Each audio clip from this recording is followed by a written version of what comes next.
Activity 5 તમારા વિસ્તારમાંથી college ભણવા જતા બે વિદ્યાર્થીઓને મળો. આપેલા પ્રશ્નો તેમને પૂછી ટેબલમાં વિગતો ભરો.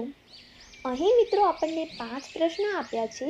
એ આપણે આપણા વિસ્તારના કોલેજ જતા વિદ્યાર્થીઓને પૂછવાના છે. અહીં આપણે નક્ષ અને હર્પલ કરીને બે વિદ્યાર્થીઓને આ પ્રશ્ન પૂછીએ છીએ. તો પહેલો પ્રશ્ન છે, વોટ આર યુ સ્ટડીંગ? એટલે કે તમે શું અભ્યાસ કરી રહ્યા છો? ત્યારે નક્ષ જવાબ આપે છે, ફર્સ્ટ યર બીકોમ. એટલે કે નક્ષ એ બીકોમના પહેલા વર્ષમાં છે. આ જ પ્રશ્ન આપણે હર્પલને પૂછીએ છીએ ત્યારે હર્પલ જવાબ આપે છે, થર્ડ યર બીએસસી.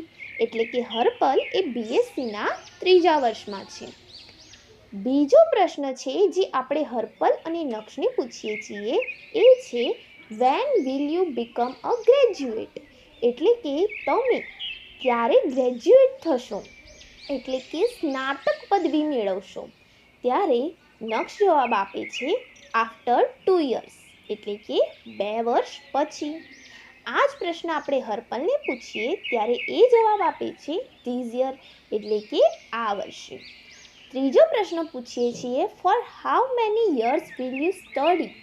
તમે કેટલા સમય સુધી, કેટલા વર્ષો સુધી સ્ટડી કરશો, ભણશો?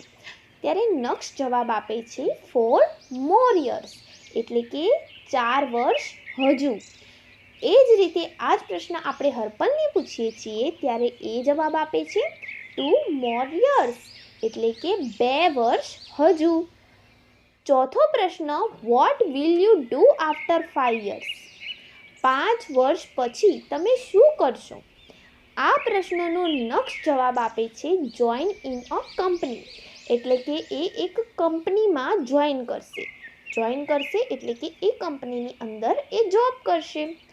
આ જ પ્રશ્ન આપણે હર્પલને પૂછીએ છીએ ત્યારે એ જવાબ આપે છે, સ્ટડી મેડિસિન. એટલે કે એ મેડિસિનનું ભણશે.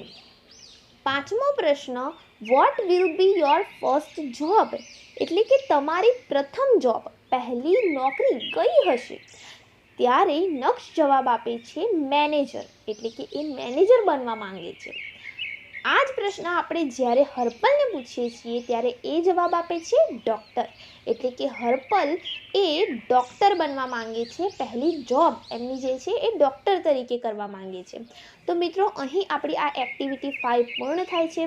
હું આશા રાખું છું કે તમને આ પ્રશ્નો અને એના જવાબ ગમ્યા હશે. જો વિડીયો ગમ્યો હોય તો વિડીયોને લાઇક કરો, તમારા મિત્રો સાથે શેર કરો અને જો અમારી આ ચેનલ પર નવા હોય તો આને સબસ્ક્રાઈબ કરવાનું ના ભૂલતા. Thank you friends. Keep watching, keep learning.